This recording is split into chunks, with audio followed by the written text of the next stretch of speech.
they losing faith in Bitcoin? Did they make some wrong financial moves, or is something else happening behind closed doors? And further, I think the big question in the context of all of this is, what does all of this mean for the future of the strategic Bitcoin reserve? I mean, let's not forget, Donald Trump has very famously said, never sell your Bitcoin. But if you remember some of the clips around it, he didn't seem too convinced about it. So I'm going to start with that, and then we'll cover the story. Fortunately, in recent years, the U.S. government has foolishly sold tens of thousands of additional Bitcoin that were worth billions and billions of dollars had they not sold them, but they did sell them, mostly during the Biden administration. Not a good thing to have done. From this day on, America will follow the rule that every Bitcoin knows very well: never sell your Bitcoin. That's a little phrase that they have. I don't know if that's right or not. Who the hell knows, right?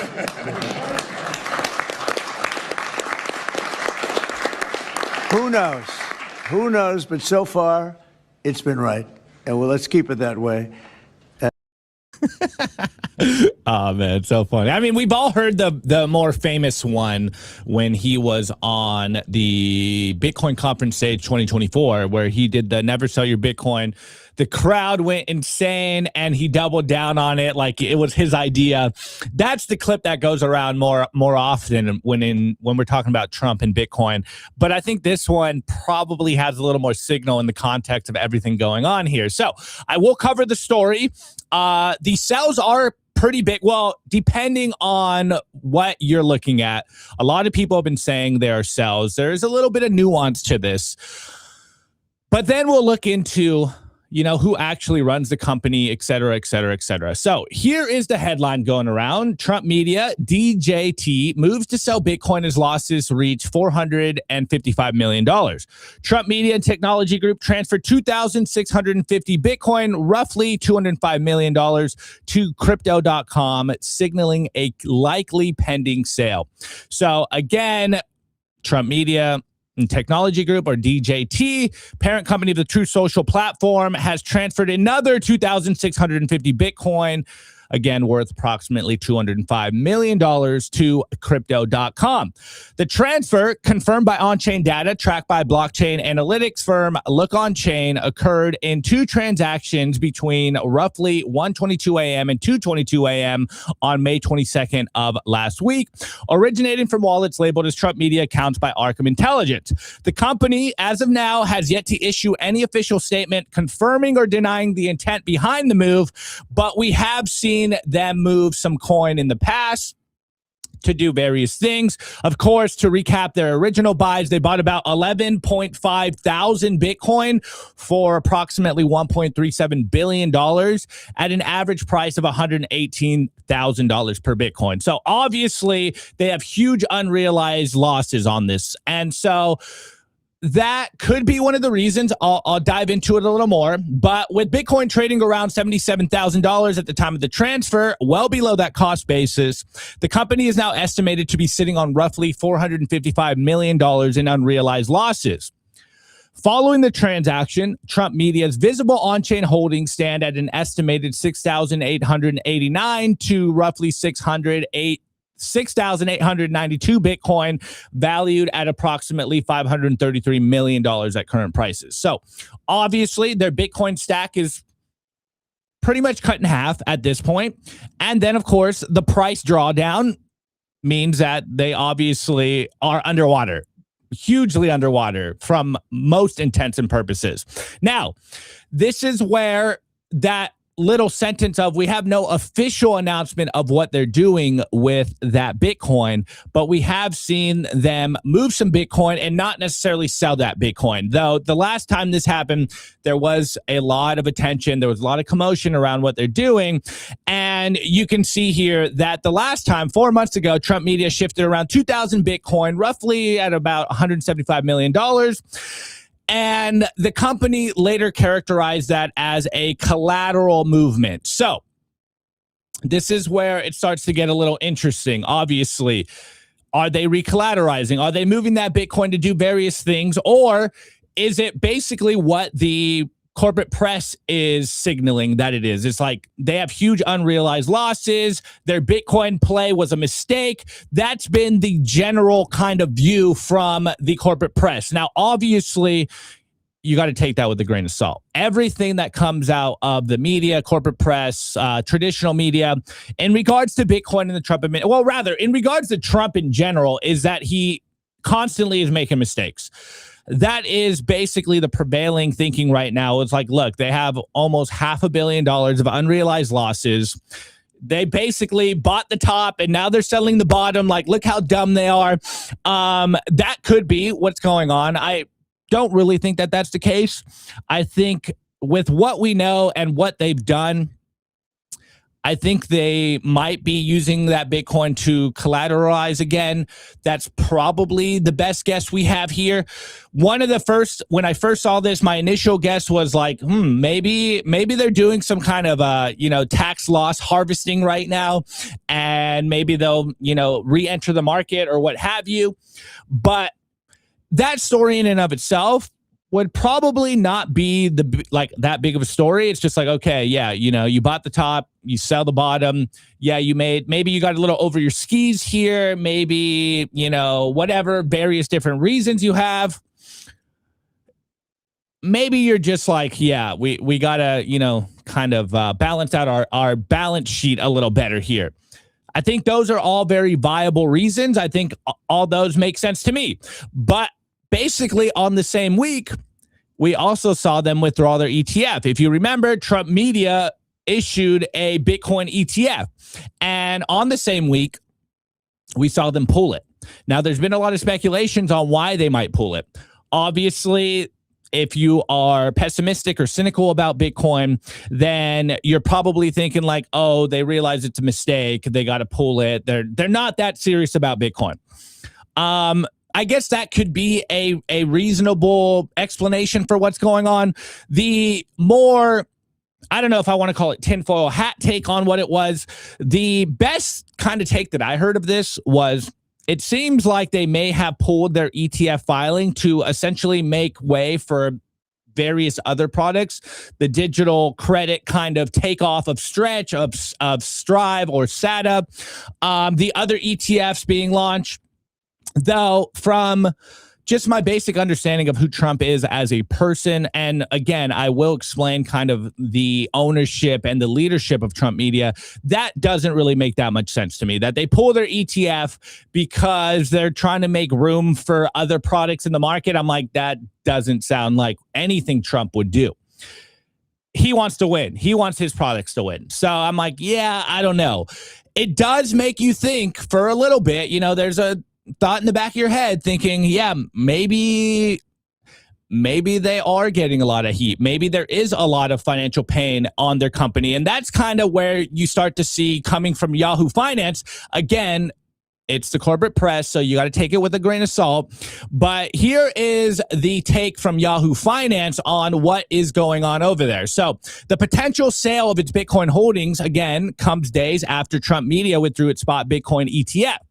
The sale also comes amid financial pressures at the company, which, of course, recently reported a first quarter net loss of $405.9 million on only $871,200 US in revenue. Analysts have said that the withdrawal of the Bitcoin ETF application appears to have been driven less by regulatory concerns and more by the deteriorating finances at Trump Media. Now, that's why the withdrawal is so interesting in the first place. Remember, the last week, we saw the Clarity Act go through the Senate banking markup. There's been a lot of talk about, we're getting regulatory clarity in the states. Things are going to finally get cleared. All the red tape's going to get cut. And you would expect that maybe, a president majority-owned company being extremely bullish in Bitcoin would continue to go forward with their ETF. Now, obviously, we are not privy to any behind-the-scenes conversations here. We don't really know what they're thinking. Could it be the unrealized, losses? Could it be some kind of tax loss harvesting? Could it be they have lost faith? Could it just be overall they have to rebalance their finances? Or, as probably the more bullish and I think less likely view, is that they're moving, they're making room for other Bitcoin products. I don't know. I think the Occam's razor view of this, the easiest answer to explain this could potentially be that they are sitting on a lot of losses. They are potentially in, some kind of financial strain right now. Now, before I get into what does this mean, at least for me, or maybe the different perspectives of what this means for the strategic Bitcoin reserve, I think it's interesting to look into who actually runs the Trump Media Group. Obviously, it has his name. So in that context, almost everyone thinks it's like, either Trump Jr., Trump himself, or his kids that are actively running this. But Trump is no longer the chairman of Trump Media Group. He is the majority owner of Trump Media, but he isn't actively running the day-to-day here. So with that in mind, with someone else heading his company, yes, Trump is the majority owner of the company, then you got to start thinking more in context of how corporate stakeholders would view this. And I think maybe that's where we can get our signal on what the Trump Media Group is actually doing with their Bitcoin. Now, first, before I keep going, I do find the irony of kind of pocket watching the Trump Media Group. That's not lost on me. That's definitely in the back of my mind throughout this whole conversation, is like, well, look, does it really matter what Trump's company does with Bitcoin? And I think if Trump wasn't the president of the United States, if Trump wasn't going out on the public stage and saying we're going to be the Bitcoin superpower of the world, as we covered last week, he signed another executive order basically trying to force the Fed to allow crypto companies, AI technology companies to have master accounts at the Fed, basically be able to settle money quickly through the Fed. Then it probably wouldn't matter what one billionaire does with his company and his holdings on Bitcoin. That's probably what you would be saying if he wasn't the president and he wasn't pushing for a strategic Bitcoin reserve, or at least publicly pushing for a strategic Bitcoin reserve. You'd be like, yeah, who cares? But in the context of everything that we're seeing, it does make you wonder. And also, I don't know if you guys heard the rumors, but we're still a little unsure of what's going on in the war in the Middle East. On Friday, it seemed like, there was a resolution. The peace deal's finally in. Then the markets closed and they started to fall apart. Also, I don't know if you guys saw, but there was some gunshots at the White House this weekend. So the timeline that I saw is the White House basically announces, peace deal imminent. 2 hours later, there's like an assassination attempt at the White House. So, I mean, that's how you can frame it. There was gunshots at the White House. And then shortly after, we start to see the rumors trickling in, the speculation trickling in, that Iran's like, yeah, there is no peace deals going on right now. Like this isn't happening. So again, this could all be fog of war. So in that context, yeah, maybe Trump has, a lot of other things on the forefront of his mind. But this is a Bitcoin show. And as we've been saying for the last couple of weeks, we haven't really heard too much about the strategic Bitcoin reserve, even though Nick Begich just basically reissued the Bitcoin Act under the American Remodernization Financial Act. I keep messing that up. ARMA Bitcoin. It is the American Reserve Modernization Act, where he's saying basically the Bitcoin Act all over again, that if we want to maintain our position, we need to acquire 1 million Bitcoin over 5 years. Though one of the things that I did miss over Friday when I was covering this was there is a little bit of a tidbit, maybe a little wrinkle on that Bitcoin Act, where Nick Begich was basically saying, like, we can't lose out on this. And the way that we could get to 1 million Bitcoin a lot quicker without spending taxpayer dollars is if we were able to seize Iran's holdings. Now, the interesting part about all that is, of course, the context that we found out the end of last week that Iran holds about $7.7 billion in Bitcoin, or over 100,000 coins. Nick Begich, basically on the very same day that we found this out, it's like, look, we should just take their Bitcoin reserves, bring it to America, not sell it, and now we have boosted our Bitcoin reserves by, for all intents and purposes, stealing Iran's Bitcoin. So since we haven't heard too much on the strategic Bitcoin reserve, it does make you wonder what exactly is going on. Though in the same vein, we did hear Patrick Witt say that we're going to get a huge strategic Bitcoin reserve, a breakthrough strategic Bitcoin reserve soon. So we got an announcement of an announcement. So from what we heard from Patrick Witt, they haven't stopped on the strategic Bitcoin reserve in the back end. But from one of the Trump-owned companies, if they aren't recollateralizing that Bitcoin and they are actively selling that Bitcoin, basically doing, the worst trade ever, you buy the top and you sell the bottom 40% off, it's like you're just better off not buying Bitcoin at that point. But anyways, what is my view of where the strategic Bitcoin reserve currently is? Now, obviously, we have the executive order. And an executive order is only as good as the president that's in the White House. So as of now, we still have one. We still have we're not going to sell any of the Bitcoin that the U.S. has. But that's not what when everyone thinks about the strategic Bitcoin reserve, it's not about them just not selling Bitcoin. It's about them continuously acquiring Bitcoin. That's where everyone kind of gets frothy about the idea, because then the game theory happens. If we start buying Bitcoin, then everyone else has to start buying Bitcoin. And if everyone is buying Bitcoin, then you would suppose that number would go up. That's probably why everyone even talks about this in the first place, is like nation state FOMO is coming. It does remind me of the past when we used to do the institutions are here. They're going to buy up all the Bitcoin. Numbers going to go up so high. People are going to fully start to understand what scarcity is. You're not going to be able to get that much Bitcoin because the institutions are going to swoop in and buy Bitcoin. And how long did that take? It took years for that process to get there.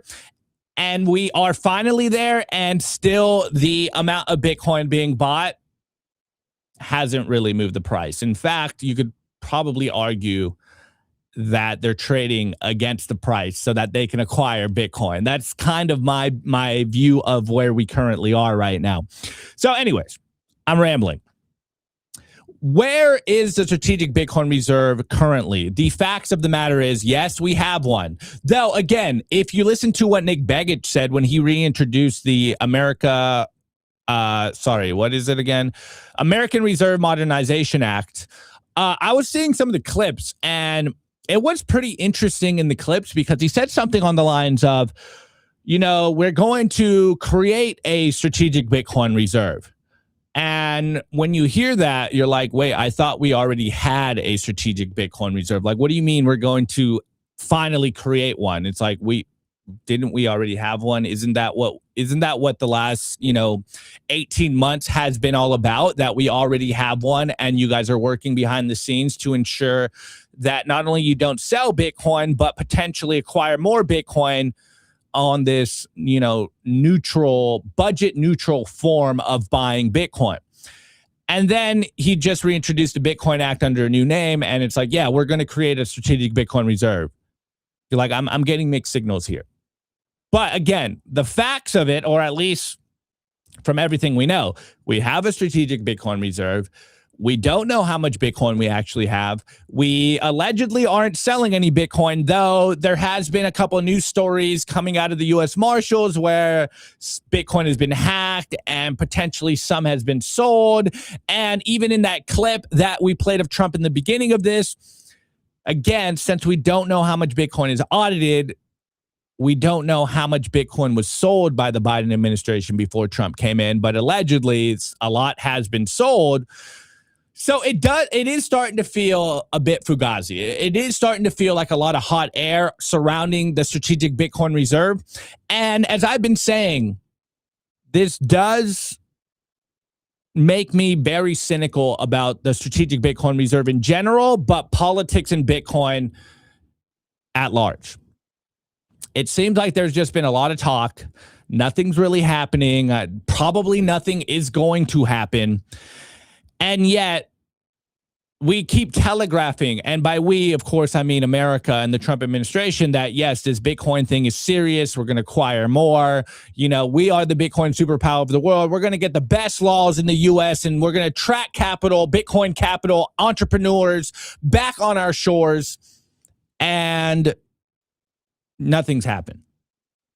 Now, you could say the classic trope, or maybe in this point, the classic cope, that government moves very slowly, that things are working behind the scene, that the wheels of justice, the wheels of liberty take a long time to finally get going. But once they do, something, as Patrick Witt said, you know, huge breakthrough, a milestone will happen. Maybe I'm just so burnt out and cynical from politics that I'm like, I'm really starting to feel like nothing is going to come of this. It's going to be a huge nothing burger. You know, I know Trump has the whole taco thing. Trump always chickens out. Now, I wouldn't say this is a chickening out moment, but it does seem to be, as of now, and things can change, obviously, with the new information. And my take is definitely based on the idea that we don't have much news at all coming out of this. We've been speculating on it, but it does seem like the strategic Bitcoin reserve is a campaign promise that we probably won't hear too much from, that nothing will really come of this. And again, that is all based on the assumption that we really don't know what's going to happen in the midterms. If Trump, or rather the Republican Party, doesn't win the midterms and they lose out in the midterms, then everything, I think, is out the window. We're going to see a drastically different end of the Trump administration versus the first two. You could say that the first two, they've been trying, and then, you know, they've gotten opposition, and so they haven't been able to do what they wanted to do. Well, if they lose the midterms, then everything is going to get derailed and they're not going to be able to do anything. Again, I'm not the only one that's been saying this, or rather maybe feeling this. Senator Lummis herself has been saying this. If this doesn't get passed soon, and we got some new updates on where the Clarity Act stands. But again, what Senator Lummis said, if this doesn't get passed this year, or like, you know, by July, then it's probably not going to get passed till 2030. So then it's literally been political rhetoric throughout this whole time. And from my perspective, it is a missed opportunity. Obviously, I'm a Bitcoiner. I live in America. You guys could say whatever you want if you're more anti-American, but if you come out and say you're going to be the Bitcoin superpower of the world and you do not actually do anything in Bitcoin except for maybe a lot of hot air and rhetoric, you're giving up the lead. You're literally telegraphing to the rest of the world that they should get into Bitcoin. And if they actually get into Bitcoin and we don't have our shit together, what are we doing here? What is going on here? Seems like a whole lot of nothing. And you guys could say, all right, finally, Opti's come to the point where he has completely lost faith in politics and politicians embracing Bitcoin. To be clear, I have been skeptical throughout the whole process, but yes, I am starting to get to that point where I am going to be eating my words, most likely. So I don't want to say hopeful. I think hopeful is a little bit of a stretch. I think I would like to see us actively get some favorable regulation, some good laws in the U.S. around Bitcoin. Obviously, I'm not the biggest fan of regulation. I'm probably more of a, like, let's cut all the regulations kind of person. I'm a little more on the free market side of all of this. But I would love to see us actually do something in regards to Bitcoin. I want to see favorable laws here because I want to live in America. yes, maybe, the American empire is crumbling, potentially where we are. But I don't want to, as a Bitcoiner, have to get up and flee if the Democrats get in 2028 and they come after us. I want us to have laws set in place so that we as Bitcoiners feel comfortable here.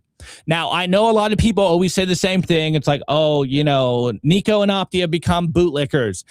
And I'm like, look, where we currently stand in the world, I would much prefer the guys with guns to be pro-Bitcoin versus the guys with guns to be actively fighting Bitcoin. Maybe that's me being lazy. Maybe that's me being comfortable. But in the world that we live in, politics does have effects on our lives. And I would much prefer for the guys with guns, for the guys with the monopoly on violence, for the authority figures to basically leave us alone. I would love for us to go full hardcore Bitcoin like El Salvador and Nayib Bukele, but that's probably a little bit too much of a stretch considering that the U.S. is the world reserve currency and the doctrine, well, more of the unofficial official doctrine coming out of the Trump administration and Scott Bessent of the Treasury is we want to protect the dollar. And we have brought up this conversation in the past of what does a world look like?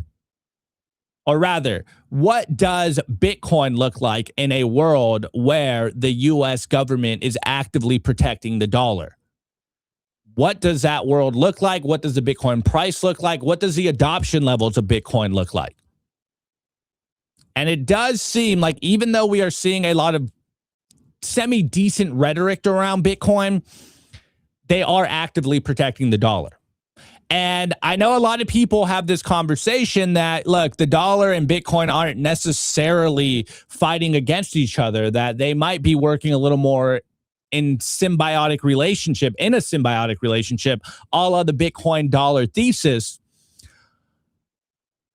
The U.S. can't blatantly embrace Bitcoin. If they blatantly Monday morning, can't speak. If the U.S. blatantly embraces Bitcoin, it is conceding the defeat of the dollar, in my opinion. They can't actively come out there and be like, yeah, we love Bitcoin. And then all of us Bitcoiners basically saying like Bitcoin's going to be the world reserve currency. It's going to knock off the dollar. Fiat's trash. And then they're like, yeah, you know what? We're going to buy a lot of Bitcoin. That is a tacit, agreement to our statement that you need to hold Bitcoin. Hold on, my phone's blowing up right now. That you need to hold Bitcoin because the dollar is trash. If the U.S. government fully embraces Bitcoin in the current moment, that is a capitulation. So there is two conversations happening right now out of both sides of the mouth. One, the U.S. wants to embrace Bitcoin. We want to be the Bitcoin superpower of the world. Digital assets this, digital assets that. And then on the other conversation, Bitcoin will help U.S. dollar dominance. In those two different conversations, depending on your vantage point, you're hearing two different things. Bitcoin superpower of the world to us. Bitcoin is like, yeah, Bitcoin is our money. Bitcoin helps U.S. dollar dominance. Obviously presupposes that they are trying to actively maintain dollar dominance. They want the dollar to keep going. Now, in the short term, I think maybe both of these can be true. I really love how my boy Nolan over at The Great Awakening always says it. In the current moment, for the next decade or so, at minimum, we will probably be living in a bimetallism type of future where you use the dollars, but you save in Bitcoin, like we've seen in the past, where you use silver, but you save in gold. Now, I'm kind of that opinion. I think we are currently in a bimetallism scenario where the U.S. will sort of tacitly embrace Bitcoin.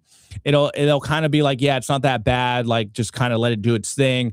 But they will actively push the dollar. And so everyone will soon enough start to figure out that, like, okay, you transact in dollars, but you save in Bitcoin. It's almost like the official view of the United States, where they can embrace technology, aka Bitcoin, but they don't have to actively admit that the dollar is trash. They will just continue to keep the train going, continue the big prints, continue to keep the economy rolling, but also saving in Bitcoin almost as a hedge, but almost as just simply protecting yourself if anything happens to the dollar. Also, a little side bit. Did you guys see that clip of Andrew Sorkin going around on 60 Minutes where he's like, he just wrote a new book. He's obviously, shilling his book, literally shilling his book, but talking his book in the more trader sense of that phrase, where the book's called 1929. And there was an interesting little trailer for the 60 Minutes. And he's like, yeah, a crash is coming. A 1929 crash is coming. And everyone knows it's coming, and all the billionaires are positioning themselves for a crash to come. But I can't tell you when it's coming, and I can't tell you how deep it's coming. But trust me, bro, it is coming. I also, in some respects, do have that opinion that potentially a crash could come. But I also have the view that being a doomer just doesn't pay off. And if you're waiting for a huge crash to come, you're probably going to position yourself negatively. You're probably not going to help your portfolio. And if we are watching anything play out right now, is that you need to be holding assets. And part of holding assets, part of the psychology of that is the future will be better. So I'm not sitting here waiting for a crash to happen. And I don't necessarily think that the dollar has to crash for Bitcoin to succeed, for Bitcoin to go to ridiculous levels.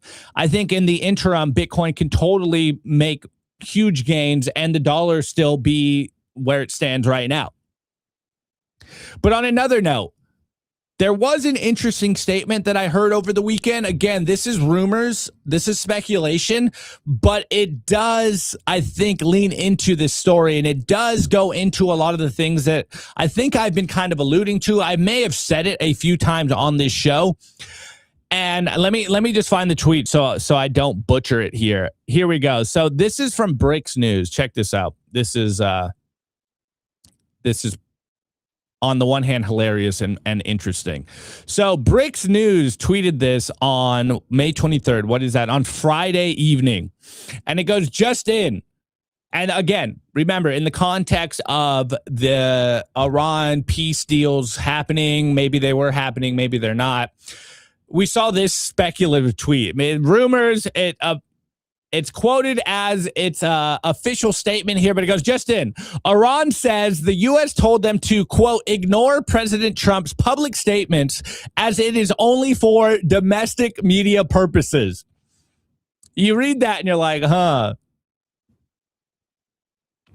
So, Trump's just tweeting stuff to essentially manipulate the markets. He said it's for media purposes, maybe to confuse the media outlets.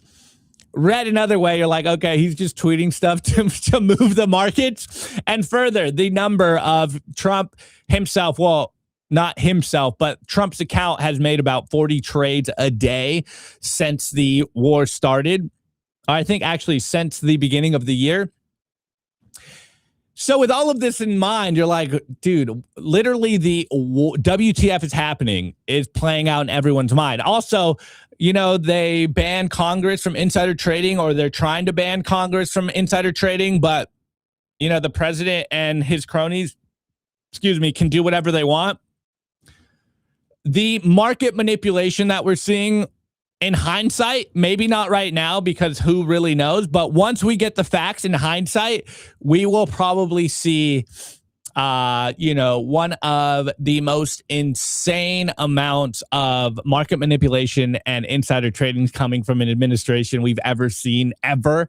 And I know when I say this, I'm not looking at the chat right now, but I can picture the idea of everyone's like, oh, Opti's falling for the corporate press, psyops. And I'm like, yeah, maybe. But from everything we're seeing, it does seem like we're at the rob the coffer stage of an empire collapsing. And we also have that very funny rumor of Baron Trump making insane trades on, Poly Market. He's shorting Bitcoin before a huge announcement. He's longing before a huge announcement. We've seen this anonymous account make hundreds of millions of dollars seemingly on insider information. So again, this is all fog of war stuff. I think this is very clearly been proven that the disinformation is part of this process. So until we get a very concrete announcement of what is going on with the strategic Bitcoin reserve, at this point, it's like almost nothing has changed, and probably nothing will change. Nothing ever happens, meme. That's where we currently are. And I'm really starting to fight the urge to just be cynical fields in regards to everything going on right now. But the black pilling has been at all-time high in the last few weeks, guys. It's been incredible. Anyways, I just realized I've been rambling for 35 minutes on this. Absolutely crazy. Okay, so today is Memorial Day. Happy Memorial Day for you guys in the U.S. For the numbers, we're just going to talk about the prices on Memorial Day. And then I got a couple of, smaller news stories. Saylor made a new buy. Wasn't Bitcoin. It is an interesting move. I will try to break down what is going on. I really don't know exactly. I'll give you that up front. And then this week, we're going to see a huge change from the CME, the Chicago Mercantile Exchange, which I think will fundamentally change how we view, the TA, the astrology here. And then what do I have for the culture? Oh yeah. On the culture, my boy Checkmatey, my second favorite Australian, he dropped a good newsletter. I will just kind of give you the overview of it, of where we currently stand in the market. Confirming what I think we are seeing in the market, where we potentially are, are we going lower, et cetera, because we've been seeing a lot of headlines coming out of the corporate press essentially saying, like, we've seen this happen in 2022. Bitcoin's going to drop another huge leg down. This has played out in the past. I think that is probably a lower possibility than where we currently are. But the peak disbelief, apathy going on in the market right now, I think it's really good market signal of where we currently are. All right, so that's today's show. I'll be right back. Give me about a minute and a half as I play a commercial break. Today's episode is brought to you by Bitcoin Well Infinite. If you're a serious Bitcoin buyer, you've probably hit the same wall. Most platforms make you give up custody just to play by the rules. Bitcoin Well Infinite fixes that. They're North America's only publicly traded, non-custodial OTC desk listed on the TSX Venture Exchange, which means transparent operations and zero counterparty risk. You buy Bitcoin, you take immediate control, period. For trades over $50,000, you get a dedicated executive Bitcoin advisor, competitive spread starting at 1%, and immediate delivery straight to your own wallet. No custody risk, no withdrawal fees, just institutional grade execution with full asset control. If you want to buy Bitcoin the right way, book a free consultation at bitcoinwell.com/OTC or email infinite@bitcoinwell.com. I want to give a shout out to our partner, Stampseed.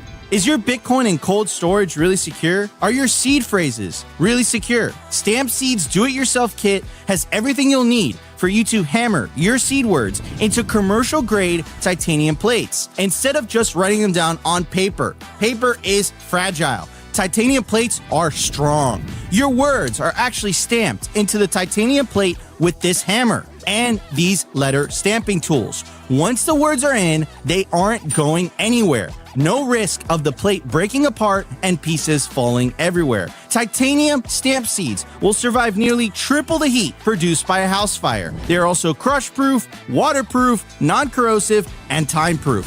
And now you can customize your titanium seed plates. You can upload your design or logo and they will laser engrave it on the back of your seed plate, the opposite side of where the words are. Stamp your seed on StampSeed and use promo code SIMPLY to get 15% off anything on the stampseed.com store. Okay, guys, we are back. 1 second. All right, guys. I wasn't hallucinating the roof. Okay. All right. I'm still getting trolled about them, working on the roof in the studio, but whatever. Off topic. Anyways, the current Bitcoin price is 77,680. The discount from all-time high is 38.4%. The market cap still above 1.5 trillion. We are currently at 1.56 trillion, and the block height is 950,984.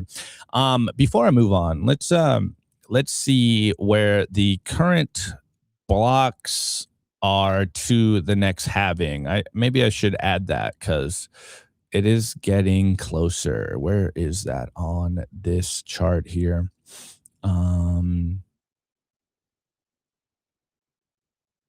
Maybe I can't find it. Maybe I'm. Oh, here we go. All right. So here, I'll add it. Blocks to next halving. We are under 100,000, currently at 99,016 blocks until the next halving. Halving estimate April 11th. Dang, where'd it go? April 11th. Oh my God. April 11th of 2028. It's going to be kind of interesting, right? Next halving, basically when the new president gets in. Interesting. Okay. This number's, a little different than usual. This one's going to be a little shorter, but it is Memorial Day. And one of the things we always say in Bitcoin is the idea of zooming out. That, it's not necessarily the all-time highs that are the biggest indicator, biggest signal of what's going on. You should probably, as well as maybe the all-time highs, because everyone wants to see all-time highs, like how does my purchasing power increase? How much does my Bitcoin holdings increase year over year, or every 4 years, or every 5 years, every decade, etc. But I think what is a stronger metric is usually looking at the lows, because the highs can essentially, I don't want to say give you like a false negative, or sorry, a false positive, but the bottoms is really where you start to see more of the signal of, okay, well, Bitcoin got to 126, but where was the bottom or Bitcoin in a certain snapshot year over year? And then you really start to see the growth of Bitcoin and the exponential increase of your holdings. And I've always found that personally, this gives me a lot more confidence than whatever the all-time high can potentially be. Obviously, I get a little more excited of like, oh, all-time high. We're gonna 10x here. We've all had the I don't know if I want to say the privilege of being in Bitcoin during a bull run, because not everyone has experienced an incredible Bitcoin bull run. But when the price starts running again, everyone does something that I think it might be a kind of a learning experience where Bitcoin price starts going up and you do the like, if Bitcoin only goes another 10x, like I'll be able to retire forever. And you'd love to do that, but that's more of a hypotheticals, right? If you look at the lows, then you really start to see the increases in your purchasing power. And it is Memorial Day. If you got today off, if you're one of the lucky few that is able to celebrate this holiday here in the United States, let's just look at the historical, prices of Bitcoin on Memorial Day. And shouts out to Mark Harvey, Bitcoin prices on Memorial Day. Let me see if I can make this a little bigger for you guys. So 2012, it was $5. In 2013, it was $126. In 2014, it was $585. And then 2015, a bear market, it was $237. And then 2016, it started climbing again. It got to $534. 2017, $2,256. 2018, $7,136. Also, it's interesting that 2018 was a bear market. It didn't go as low as you see in the previous cycle. 2019, 8,806. 2020, 8,907. So not the biggest increase every year, but the lows still keep going up. And then you get a big boom. 2021, $37,000, 333. 2022, 31,000. 2023, 27,000.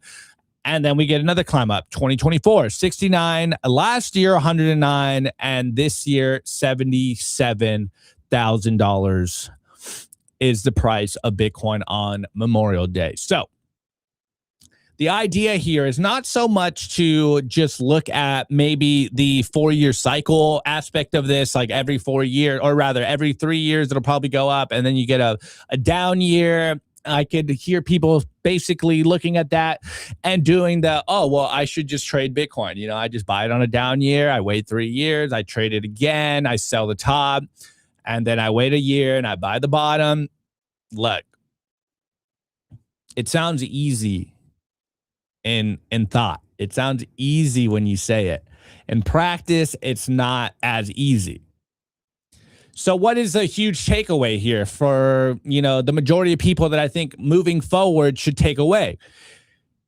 It's the idea that, look, yeah, maybe the all-time highs potentially are slowing down. Maybe we're not going to be seeing, you know, 100x or even 10x's anymore every 4-year cycle, or maybe the cycles aren't even a thing anymore. But what you do notice is the lows keep getting higher. When you zoom out, the Bitcoin lows continue to get higher. You continue to preserve your purchasing power year over year, maybe a couple of years over a year. And it's still the best performing store of value. It is, in my opinion, the only real store of value in the world. Yeah, I mean, you could do art and real estate and gold and all that good stuff. But if you are trying to save for a brighter future, it is Bitcoin. And I think this chart really explains it. I thought the growth was exponential. I mean, it is, but I'm getting trolled here.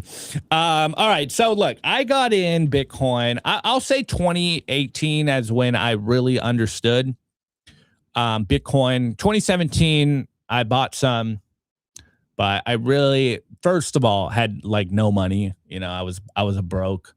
I wasn't a college student, but I was just broke. All right. I was just a broke young adult.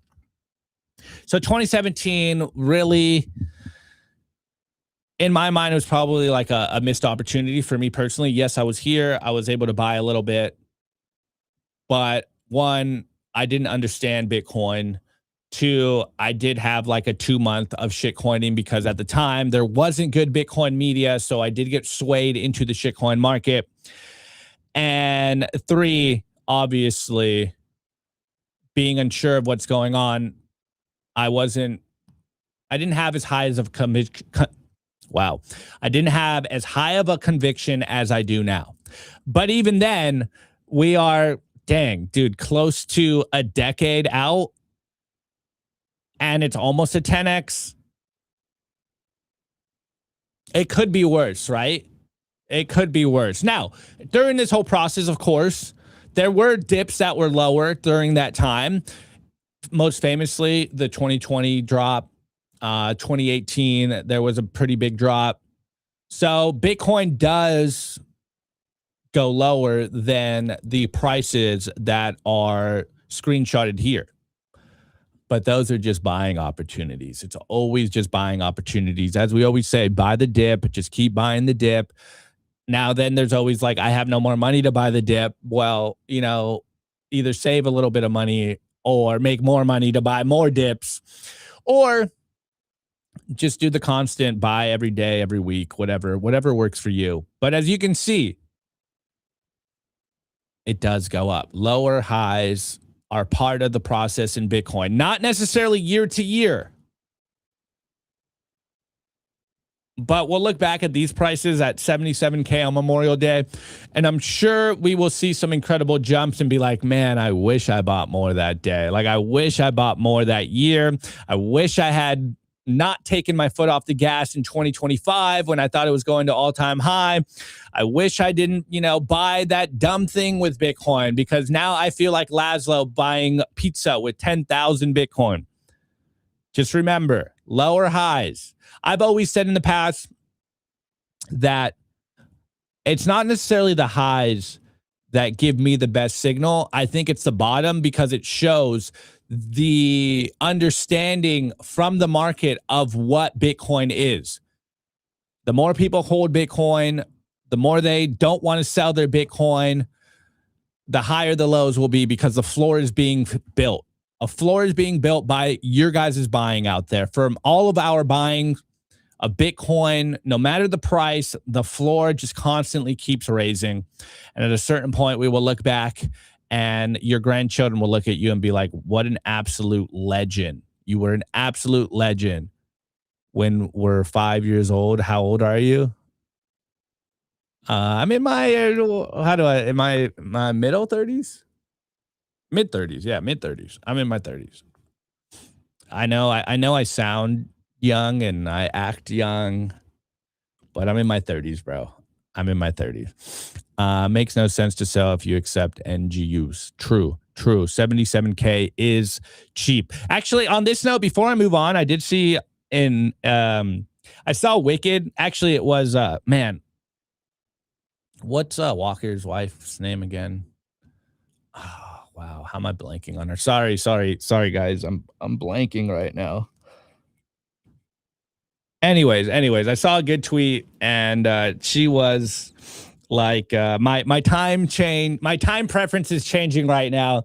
And Wicked did I thought a witty tweet in response to this. He's like, you lower your time preference to stack Bitcoin when you're young so that you can raise your time preference when you are old and live a good life. Oh, you're not talking to me. All right. Okay. Sorry. I'm not talking to you, stupid. All right. Okay. All right. On that note, I will keep the show moving. I'll be right back. I want to give a shout out to our partner, Ledin. Here's something most Bitcoin holders never figure out until it's too late. You're sitting on wealth you can't touch without selling. Ledin fixes that. Bitcoin-backed loans. You keep your stack, you get cash. And they just introduced their lowest rates ever. No complexity, no fine print. The larger the loan, the lower the rate. These new rates apply to all new loans, refinances, and renewals. You'll see all the rates up front before you apply. The new, lower rates come with Ledin's gold standard protection. Your Bitcoin remains custodied and is never lent out for interest. Perfect 8-year track record of keeping clients' assets safe. Auto top-ups, LTV alerts, and partial repayments to keep you in control. Repay whenever you want with zero penalties or monthly payments. Ledin's perfect $10 billion track record through every market cycle in the last 8 years speaks for itself. Don't choose between a great rate and the safety of your Bitcoin. Get both at Ledin. I want to give a shout out to our partner, BitKey. If you already self-custody your Bitcoin, you already know the deal with hardware wallets by now. Complex setups, clumsy interfaces, and a seed phrase that can be lost, stolen, or forgotten. BitKey fixes that. BitKey is a multi-sig hardware wallet built by the team behind Square and Cash App. It packs a cryptographic recovery system and built-in inheritance feature into an intuitive, easy-to-use wallet with no seed phrase to sweat over.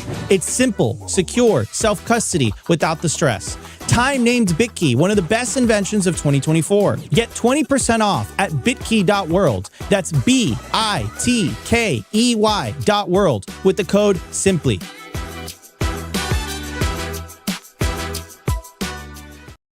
All right, guys. I'm gonna patchwork a couple of news stories in here for you guys. Okay, so first one, which is interesting. Saylor, and I don't know what's going on here, guys. Hold on 1 second. All right, whatever. My streaming software is acting up. It's looking ugly. Maybe I'll do this one. No, that's even uglier. This one. No, that's ugly too. All right, whatever. Opti, who are you really? I'm an AI, bro. I'm an AI. I'm not real. So Saylor this morning tweeted, looking forward to Bitcoin summer. Obviously, we played you the clip of what he said last week on CNBC on Thursday. On Thursday. On Thursday. And he is of the opinion that we're leaving crypto winter, quote, and I kind of hate that term. And we're going into crypto spring. I do like, maybe Bitcoin spring because it implies that Bitcoin, the price is going to spring as well. But he is now saying, looking forward to Bitcoin summer. So implying that we are not out of the neck of the woods, right? Maybe I should have added this for that. Maybe I should have waited on this one for the culture on today's news. But what we did see Saylor do, which I think had a lot of people scratching their head, and it was Saylor tweeting that this week we bought bonds, not Bitcoin. The Bitback is charging. So, not buying Bitcoin, not stacking cash, but now buying bonds. And everyone, I saw a couple of conversations going. It's like, Saylor is buying bonds instead of Bitcoin. Like, he just proved that Bitcoin is over. And I saw it. I think this was the most trolling, but he's like, someone said, why would you buy bonds? Why don't you just buy Stretch with 11.5% return? Oh man, that was a good one. I don't know if that guy was asking that in seriousness, but if he was asking that in seriousness, crazy work, bro. Anyways, I was trying to look for what is Saylor's reasoning for buying bonds, and he did a meme on this, or rather, he retweeted a meme on this, and it was this one: Flying Ravens.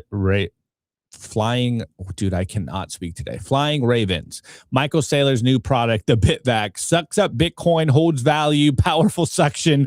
It captures Bitcoin fast, secure storage, keeps your Bitcoin safe, large capacity, holds more Bitcoin. Oh, did I not share it? I didn't share it. And Saylor retweeted it. All right. So anyways, going back here, I think the best kind of context that I got was from this one. I saw a couple of people kind of relaying the same message, but I like this back and forth on Twitter. And so grain of salt goes, helpful context. Based on the comments, essentially it is similar to a stock buyback on MSTR for MSTR to buy bonds. Now, I think this one is probably the best indicator of what is going on here. We got non-Jackson Schroeder going, don't forget it may help to improve the credit rating. It may help to improve the credit rating. And I think a lot of the moves that we have been seeing in the last couple of weeks, I think the last couple of weeks, the moves we've seen from Saylor, I think that idea of helping its credit rating, I think a lot of that is boosting his balance sheet so that it does look more favorable to Wall Street investors. Because where we currently stand, if you are outside of the echo chamber, MSTR or even Stretch to some extent, it's very popular amongst Bitcoiners. And yes, there is signs of it being popular amongst institutions, but remember, 80% of Stretch is being bought by retail and only 20% of Stretch is bought by institutions. And even though a lot of the MSTR shareholders are the big institutions, Saylor's credit rating is still not the best, which means obviously from the institutional vantage point, it's still a very risky play. And when we got the original credit rating announcement, the official rating, that's exactly what they said. It's like, yeah, he's making a huge Bitcoin play, but it's still very risky. And ever since that credit rating came out, which I think it was like a double B, I think it was, you've seen Saylor do a lot of moves that maybe are confusing to a lot of Bitcoiners because he's not stacking Bitcoin. Why would you not buy Bitcoin? Why is he buying dollars? Does that mean he's going to sell Bitcoin? Why is he buying bonds? Does that mean they don't believe in Bitcoin? I don't think that's the case. I think he's making a lot of moves so that not only his credit rating goes up, but also the balance sheet looks very good for investors. And then from what I saw, this would also be a move to improve the Bitcoin per shares. Obviously, I don't know the technicals of it. That's a little more nuanced and above my pay grade here. But the big announcement, Saylor didn't buy Bitcoin this week. He's buying bonds, which is a strange move for many people, I believe, because he's known as the biggest Bitcoin buyer. Okay. Sorry. I'm getting distracted by the chat. All right. Anyways, moving forward. This is a little interesting to me. So if you guys remember this news story, this happened months ago. February of this year, we got this announcement from the CME, or the Chicago Mercantile Exchange, that the CME Group will launch 24/7 cryptocurrency futures and options trading on May 29th. Again, this was February 19th of 2026. Well, that is this Friday. So this Friday, the CME seemingly is going to launch 24/7 crypto futures. Now, obviously, you could take the angle, the very simple angle of like, okay, the traditional financial system is finally catching up. Like, Bitcoin never sleeps. Wall Street sleeps all the time. You know, I barely work 40 hours a week. And, you know, on today, it's a holiday. The markets are closed. At least from what I saw this morning, the markets weren't open. So what does this mean for you as a Bitcoiner? Maybe not all Bitcoiners. What does this mean for you as a Bitcoin TA enthusiast? Well, it looks like we will probably see a little bit of a change in how maybe we think about Bitcoin, how our models work, what is going to happen with the Bitcoin price, because as you probably know, there is this thing that almost all Bitcoiners are aware of if you've been in the space for a while, and it is the CME futures gap. And now on Friday, and I would also bet that we will probably stop seeing the CME futures gap phenomenon play out. Now, we have covered on this show what CME futures are, and do the futures gap even really hold that much weight in the markets? There is some speculation on this. But anyways, good coverage here from Nick Crypto. And he goes, multiple Bitcoin CME gaps remain. As you can see, at least the ones he's got here is between 67 and 68 and between 69 and 70. And then we have a futures gap on the upside between 78 and 79. And then he's got a huge one all the way up until about 84, 85K. I would love to see that by Friday, the final CME gap futures break up. We get up to 85K. That would be beautiful. But anyways, this Friday, the CME will officially launch 24/7 Bitcoin futures contract. That means the infamous CME gaps will become a thing of the past. Whatever will all the gap watchers do? So, as we've said in the past, and we are seeing this play out currently, the classic "you don't change Bitcoin, Bitcoin changes you" meme, it's playing out. The CME basically had to go 24/7 because of the way that spot Bitcoin works. And further, we have been hearing a lot of rumors of this idea. Of course, SEC Chair Atkins has been saying, like, everything's going on the blockchain. We're going to tokenize all the things, which is implying that the more traditional stock market will most likely, maybe not soon, maybe not this year, but in the near future, also trade 24/7. So for all of the TA, tea leaf readers, CME gap enthusiasts, this Friday, that model gets put to rest. We will most likely, actually, more of a fact, we will not have CME futures gaps. The way this usually works out is on Friday after the markets close, you got an ending futures contract. Say that would be at, I don't know, 80K. And then on Monday morning, depending on how Bitcoin traded, if it went higher, then on Monday morning, you might get an 82K Bitcoin gap from 80 to 82K. And even though the Bitcoin price would run and say we got up to the new all-time high, $127,000, everyone would always say that at a certain point, it will come back down, close that gap before it gets another leg up. Well, now the models are changing. As I've been saying for a while, everything that we're seeing since 2025, rather maybe since 2024, is a better starting point. I think it all needs to be updated.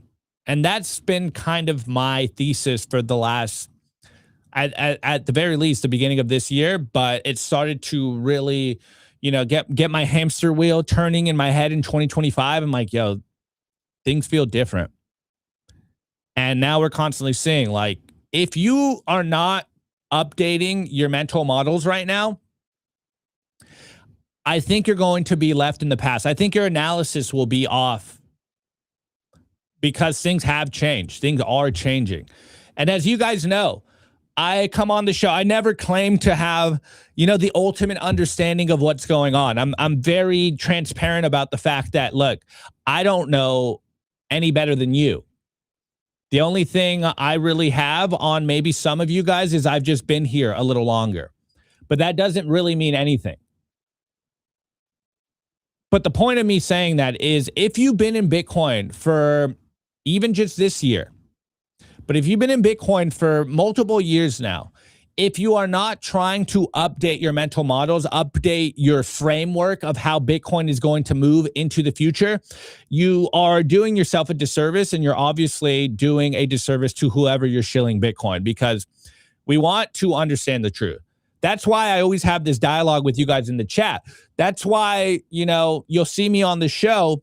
I'll go out and I'll be like, look, from what I see, from my vantage point, from my 42 IQ perspective, this is what I'm seeing. I'm not saying it's fact. I'm not saying, I have all the answers.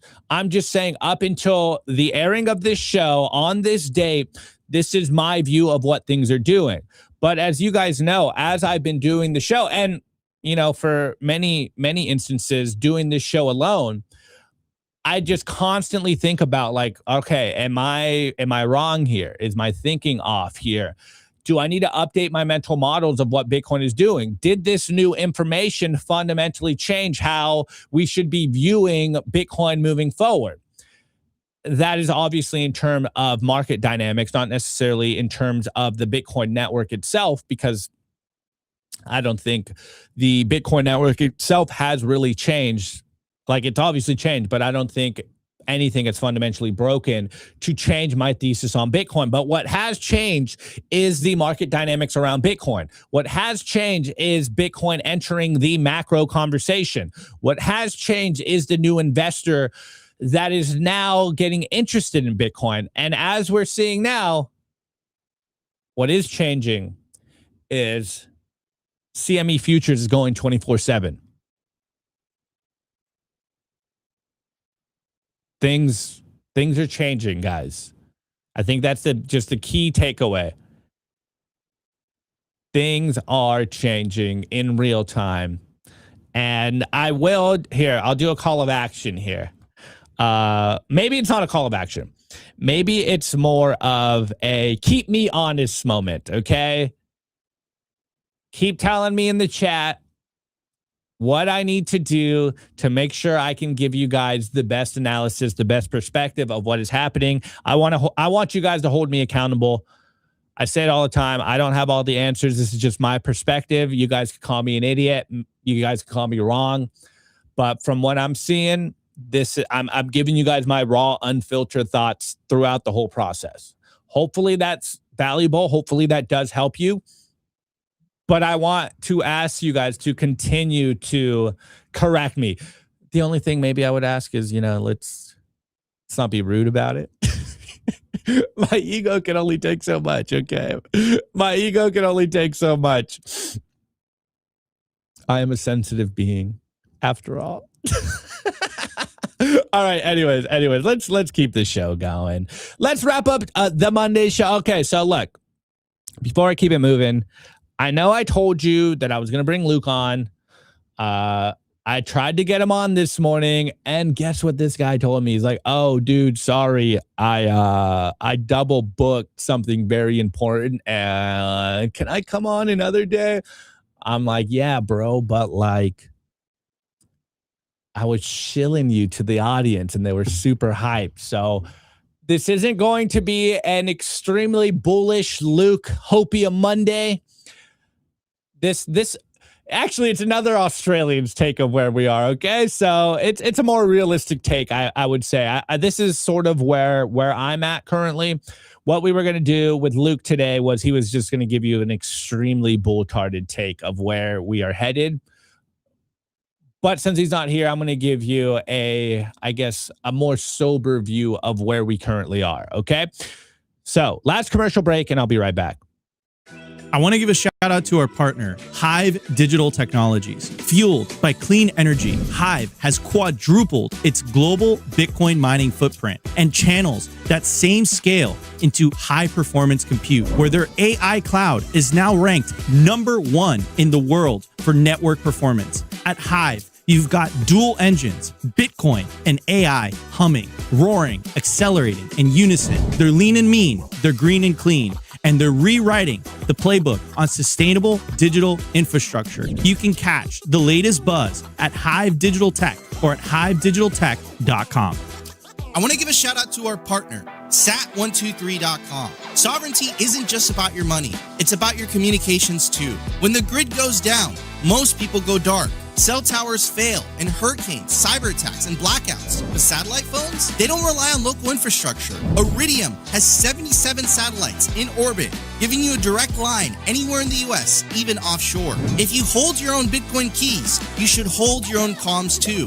Sat123.com also has everything you need to start building your Bitcoin citadel. Starlink, battery backups, Faraday bags to protect your hardware wallets, and much, much more. It's a one-stop shop for anyone serious about resilience and off-grid independence. Stay connected, stay independent, stay sovereign. Go to sat123.com/simply today and use promo code SIMPLY to get 15% off anything on the store.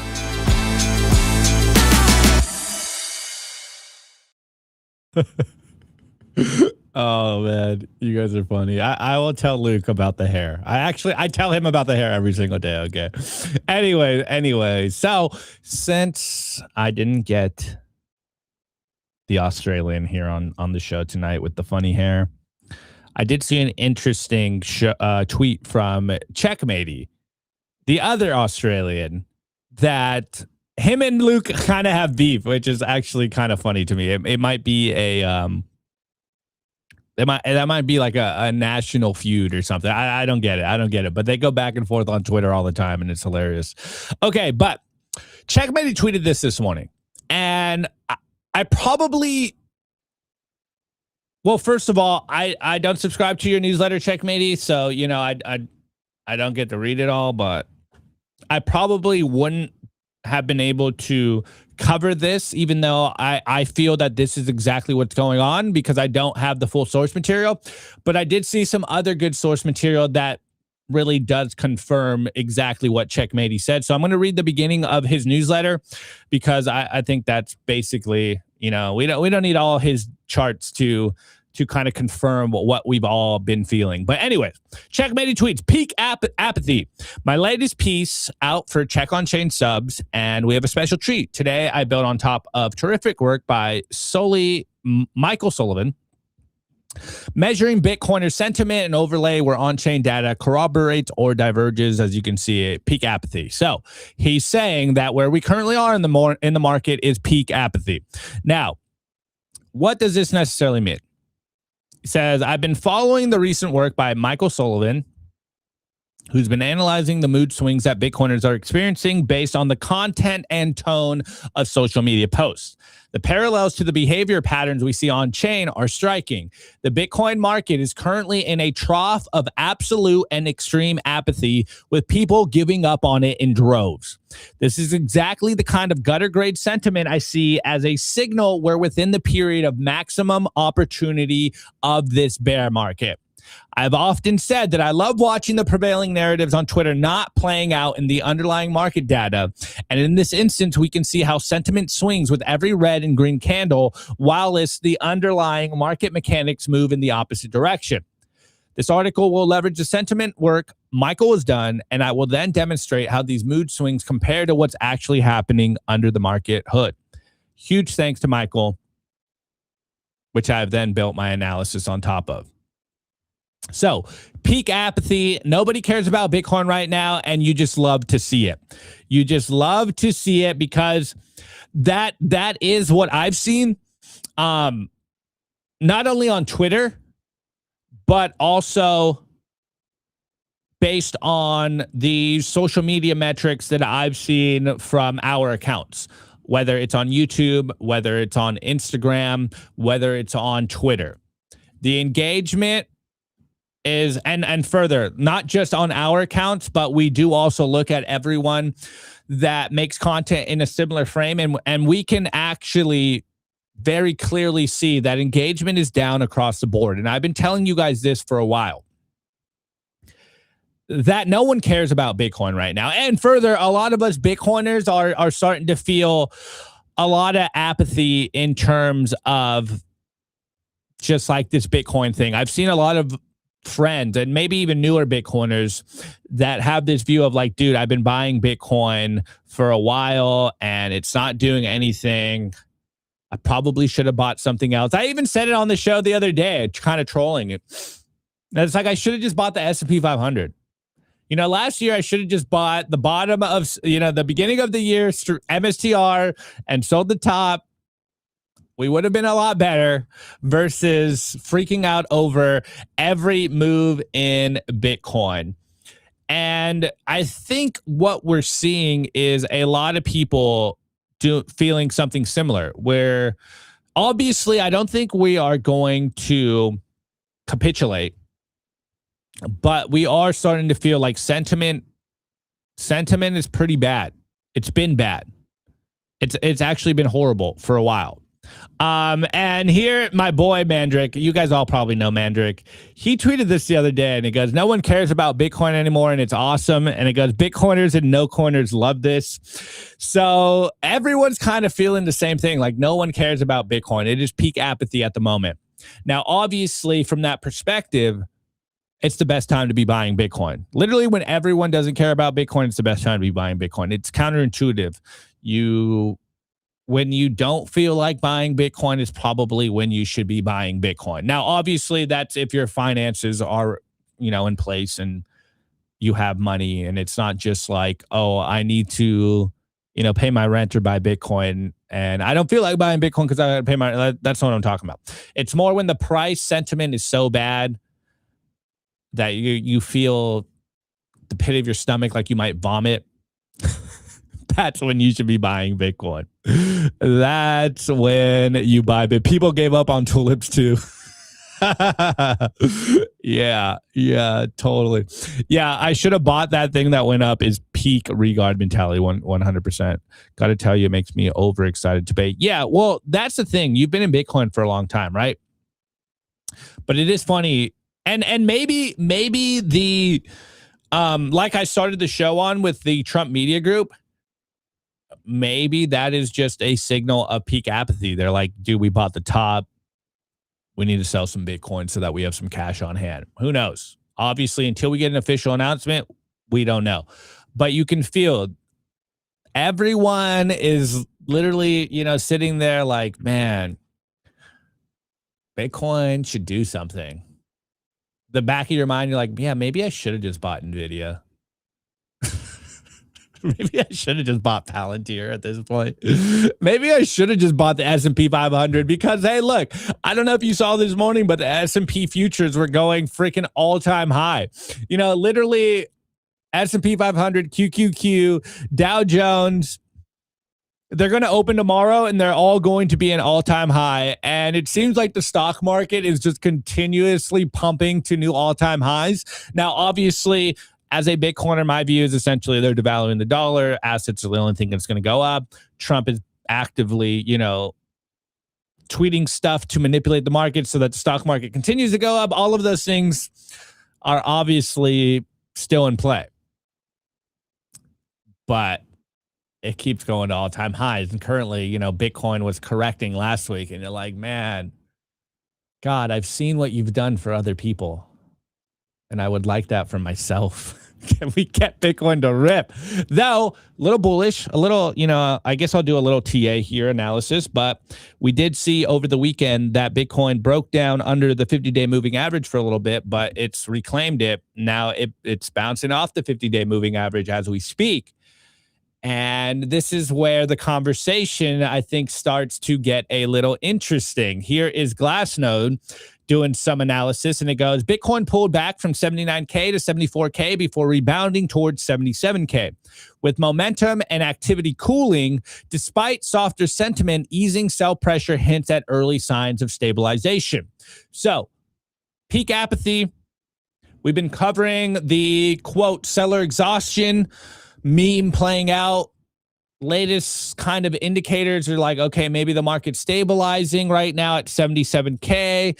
Maybe the headlines are a little overblown of us replaying the 22 bear market and have another extremely brutal leg down. Though, of course, you can make some parallels to that. And here you can see net realized profits lost indicator. It's a little bullish. Volatility spread, it's going up. Got funding rates, it's going up. Price momentum, it's kind of towards the bottom of it, which once it goes higher, gonna get bullish. Anyways, I really like Ansol's take here. And I think this is what my thinking was this morning. I literally was looking at the chart. I'm like looking at the 50-day moving average and the 200-day moving average. And I'm like, ooh, guys, are we going to get a golden cross soon? Is it coming? Are we going to get the golden cross by the end of the week? And then price is going to start going up. Are we in that slow grind higher? Can we put the bear market behind us? Is Saylor correct on looking forward to Bitcoin summer and crypto winter being over? Can I finally have Nico on the show and be like, I told you it wasn't going to be dropping until October of this year. We are starting to climb up. It's really all I want to do. I just need the price to do something so we can get some good news stories so that we get a little life back in us, because I am feeling peak apathy. Also, as you guys know, I am talking to myself like a lunatic and hearing people on the roof now. It's been a long winter. Anyways, here's Ansel, and he goes, Bitcoin as posted last week and today, it's pretty good. 78K next, more consolidation this week. And you can see here, he also, I believe this is, this is the 95 EMA and the 145 EMA, where the red line is currently at 80,939. And is that purple? The purple line is at 76.2. As you can see, he basically says, base case, no major breakdown, attempting to break out again around the end of the month, which is 6 days away. And you can see his lines, they're starting to get narrow here. So, we'll get a little bump up, maybe a little pull down, not too crazy. And then we will start to make our run up. So that is kind of my view as well. Seems like the price has stabilized, or it is currently stabilizing. And then the next few days, next 6 days, until next week is going to be interesting to watch what happens with the Bitcoin price.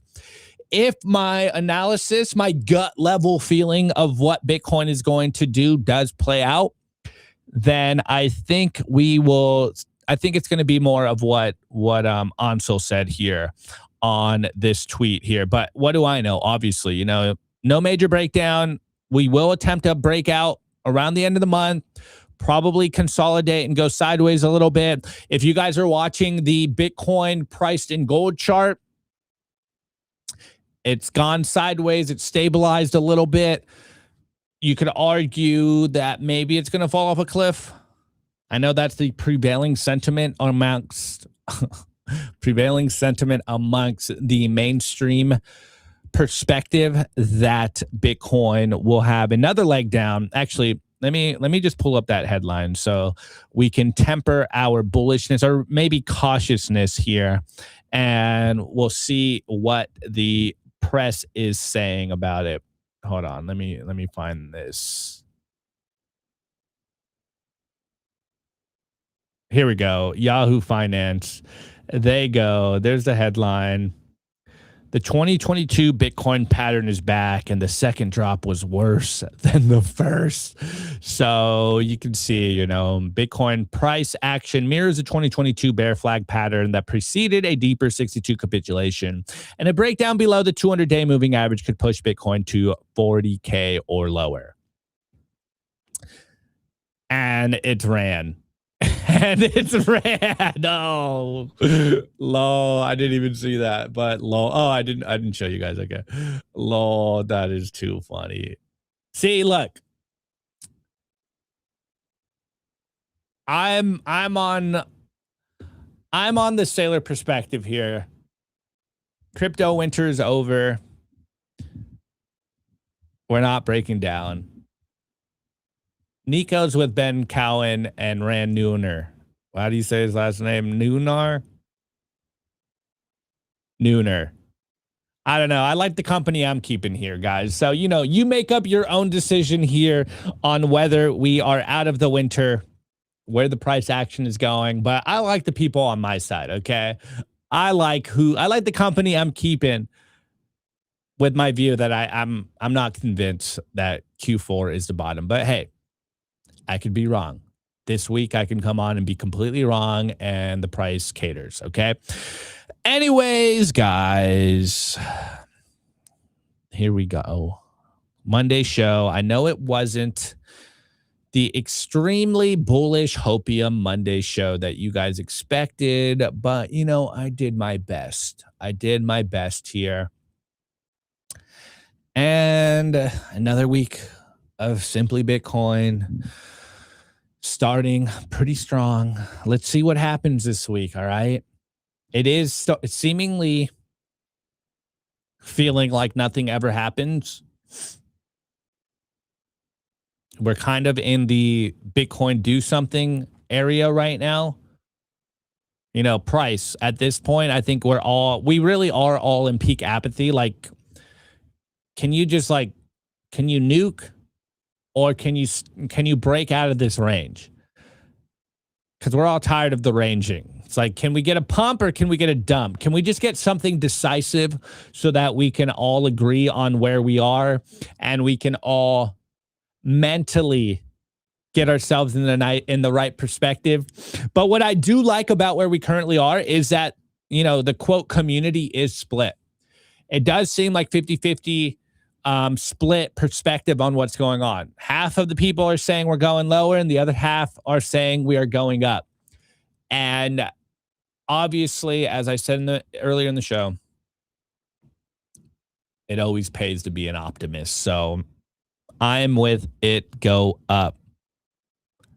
Dan Opti's like, oh God, how am I going to get through another week? Honestly, boys, I say that every single week. It's kind of that classic idea of if you knew how much work you had to do beforehand, you probably wouldn't get it done. And every week it's the same thing. I'm like, man, how am I going to do a show this week? How am I going to make it through the week? This is part of the process. So, I take it day by day. We will leave tomorrow's problems for tomorrow, and we will focus on today's problems. All right, bros? So, anyways, on that note, you already know the deal. Make sure You eat some good food, you call your loved ones, you get a workout, and you get your steps in. You buy some Bitcoin, you get some sun. Is there anything else? Minimize the blue lights. I'm blanking on what I always say, but you already know the deal. Get yourself mentally, physically, financially correct. Put on the oxygen mask on first. You can only change the world if you change yourself. The revolution will not be televised. It starts in the mind first. All right, guys. On that note, I will see you tomorrow. Have a good rest of your day. Peace out. Today's episode was brought to you by BitcoinWell.com, a Bitcoin-only platform on a mission to enable financial independence.